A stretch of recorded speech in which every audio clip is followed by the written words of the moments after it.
لوگ مطالبہ کرتے ہیں کوئی بچی کا نکاح بچی سے کسی بچی کا رشتہ لے کر کے آ جائے، مجھے آپ کے بیٹے سے رشتہ کرنا ہے، فلاں آپ کے بیٹی سے اپنی بیٹی کا رشتہ آپ کے بیٹے سے کرنا چاہتا ہے۔ تو میرے بھائیو، دین بعد میں، اخلاق بعد میں، عبادت بندگی نیکی تقوی بعد میں، پہلے تو حساب و کتاب ہوتا ہے، ڈیل چلتی ہے جیسے کاروبار میں ڈیل ہوتا ہے، کتنا کیش دے گا، گاڑی کون سی دے گا، کتنی پراپرٹی ہے، کتنی جائیداد ہے، اس کی بات ہوتی ہے میرے بھائی۔ کیا ہے میرے بھائی؟ اللہ کے نبی صلی اللہ علیہ وسلم نے فرمایا تھا، ہم مسلمانوں کے لیے آمنا سمعنا واطعنا کہنے والے، آمنا وصدقنا کہنے والے، ہمارے لیے اللہ کے نبی نے فرمایا تھا اذا جاءکم من ترضون دینہ وخلقہ فزوجوہ، تمہارے پاس کوئی رشتہ لے کر کے آئے جس کے دین سے اخلاق سے تم راضی ہو تو اپنے بچے کا رشتہ اس سے کر دو۔ اگر ایسا نہیں کرو گے، دین کو معیار نہیں بناؤ گے، اخلاق کو معیار نہیں بناؤ گے، زمین جائیداد پراپرٹی کو معیار بناؤ گے، تو یہ زمین میں بہت بڑا فساد پھیل جائے گا، بہت زیادہ فتنہ پھیل جائے گا۔ یہ فتنے، یہ سب کیا میرے بھائیوں، اسی کے نتیجے میں فتنے رونما ہو رہے ہیں۔ اس لیے ہمیں اور آپ کو جاننے کی سمجھنے کی ضرورت ہے اس جہیز کی لعنت کی وجہ سے۔ اور میرے بھائیوں، حیرت ہوتی، کیسا مرد ہے وہ، کیسا مرد جوان ہے، کیسا مرد وہ جوان کا باپ ہے، اس کے گھر والے جو میرے بھائیوں لڑکی سے، لڑکی والے سے، اس کے باپ سے، اس کے سرپرست سے پیسے کا سوال کرتے ہو۔ اللہ کی قسم، مردانگی نہیں ہے یہ نامردی ہے، ذلت ہے کہ ایک مرد رشتہ کرنے کے لیے جسے اللہ نے قوام بنایا، سرپرست بنایا، مسئول بنایا، وہ بجائے اس کے کہ وہ خرچ کرے اس غریب باپ سے، لڑکی کے باپ سے، وہ شادی کرنے کے وقت دولت کا، پیسے کا، گاڑی کا مطالبہ کرتا ہے، کیش کا مطالبہ کرتا ہے۔ کس قدر ذلت ہو چکی میرے بھائی۔ الرجال قوامون علی النساء بما فضل اللہ بعضهم علی بعض وبما انفقوا من اموالهم۔ اللہ نے مرد بنایا ہے اس لیے کہ ایک تو اللہ نے مرد اور عورت میں فضیلت رکھی ہے، وہ تو اپنی جگہ پر قائم ہے، اور اس لیے اللہ نے مردوں کو قوام اور ذمہ دار بنایا ہے کیونکہ وہ مال خرچ کرتے ہیں اپنی بیویوں کے اوپر، رشتہ ہونے سے پہلے مال کا مطالبہ کرتا ہے۔ کیسا قوام ہے، کیسا مرد ہے، یہ نامردی ہے، یہ ذلت ہے، پستی ہے میرے بھائیوں۔ اس کے نتیجے میں دوسری لعنت آتی ہے، میراث سے محروم کرنے کی۔ اب بیچارہ کیا کرے گا اگر سماج بگڑ جائے، کوئی بھی بغیر میرے بھائیوں جہیز کے، مانگ کے، مطالبے کے اگر شادی کرنے کے لیے تیار نہ ہو تو پورا سماج اللہ تبارک و تعالیٰ کی لعنت کی زد میں آ جائے گا کہ نہیں آ جائے گا۔ کہاں جائے غریب آدمی اپنی بچی کا نکاح کرنے کے لیے، بغیر جہیز کے نکاح کرنے کو تیار نہیں، اتنی دولت کہاں سے لائے، 10 لاکھ 5 لاکھ کہاں سے لائے، کیش کہاں سے لائے، گاڑی کہاں سے لے کر کے آئے، وہ مجبور ہوتا ہے، مجبور ہو جاتا ہے۔ اور پھر اس کے بعد میرے بھائیوں اگر دولت مند لوگ ہیں تو سمجھتے ہیں کہ اگر کسی طرح سے انتظام کر لیا، قرض لے کر کے، لون لے کر کے، گھر کھیتی بیچ کر کے، تو اب یہ طے کر لیتا ہے کہ سمجھ لو اس بیٹی کے میراث کا مسئلہ بھی ختم ہو چکا ہے، اتنا پیسہ چلا گیا، اب کہاں سے مرنے کے بعد اس کو دیا جائے گا، اب جو کچھ وہ بیٹے کا ہے۔ میرے بھائی، اس میں کئی ایک جرائم پائے جاتے ہیں، کئی ایک جرائم ہے اور کئی ایک پہلو ہے گناہ کے۔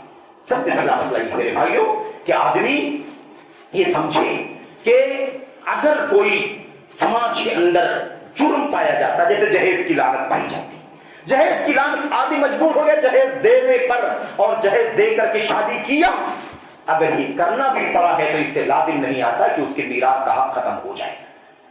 یہ زندگی میں شادی کرنا، اس کی پریشانیوں کو برداشت کرنا، اس کے راستے میں آنے والی تکلیفوں کو جھیلنا، یہ سب مرد کی ذمہ داری، باپ کی ذمہ داری ہے۔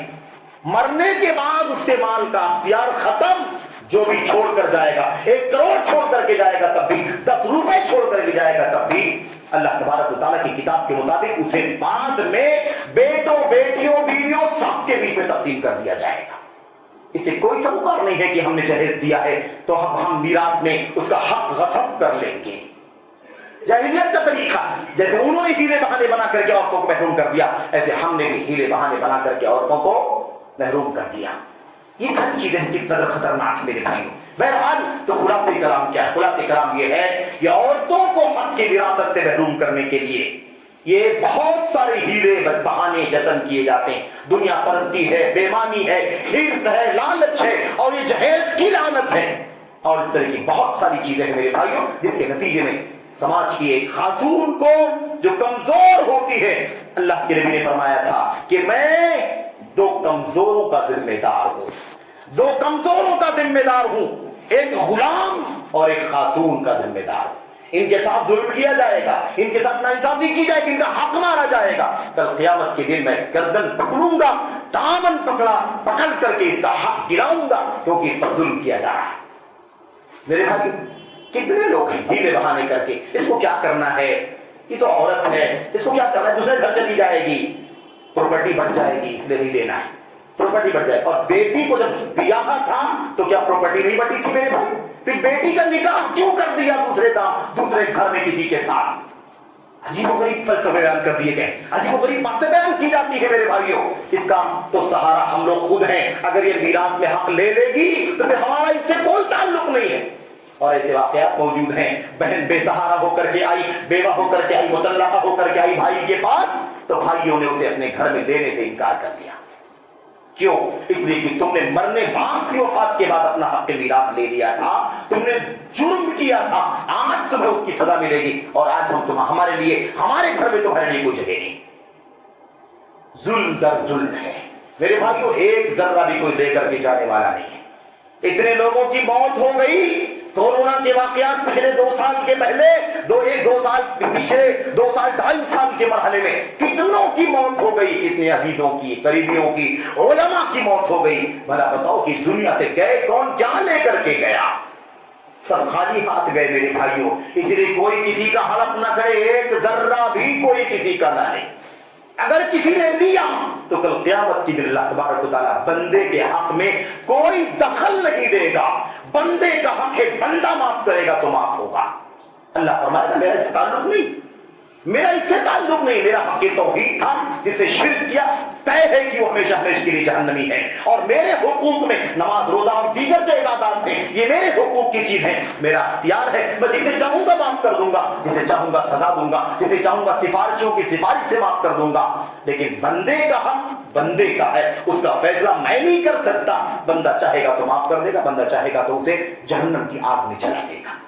اللہ سے دعا کرتے ہیں کہ اللہ تبارک و تعالیٰ ہمیں حق کے وراثت میں خواتین، ماں، بہن، بیٹی، بیوی کے حق کو مارنے کا جو سلسلہ چل رہا ہے، اللہ تبارک و تعالیٰ ہمیں اور آپ کو ہوش کے ناخن لینے کی توفیق عطا فرمائے۔ ہمیں اللہ تبارک و تعالیٰ اپنے کلام کی آیتوں سے، نبی کی سنتوں سے، وعیدوں سے، دھمکیوں سے عبرت نصیحت حاصل کرنے کی توفیق عطا فرمائے۔ اللہ تبارک و تعالیٰ ہمیں اور آپ کو حلال دانے پر اکتفا کرنے کی توفیق عطا فرمائے۔ حلال میرے بھائیو، حرام کا ایک دانہ بھی نسل در نسل ہماری زندگیوں میں لعنت بھر دیتا ہے۔ تاندے عیش دیتے ہیں لوگ لڑکیوں کے، بہنوں کے، بیٹیوں کے مال کے اوپر۔ کل قیامت کی دن اللہ تبارک و تعالیٰ ساری انسانیت کے سامنے ان سے قصاص لے گا، ان ماں، بہن، بیٹی، بیوی کے لیے۔ اللہ سے دعا ہے کہ اللہ تعالیٰ ہم سب کو حلال پر اکتفا کرنے کی توفیق عطا فرمائے، حرام سے بچنے کی توفیق عطا فرمائے۔ آمین رب العالمین، صلی اللہ وسلم وبارک علی نبینا محمد وعلی آلہ وصحبہ اجمعین۔ السلام علیکم ورحمۃ اللہ وبرکاتہ۔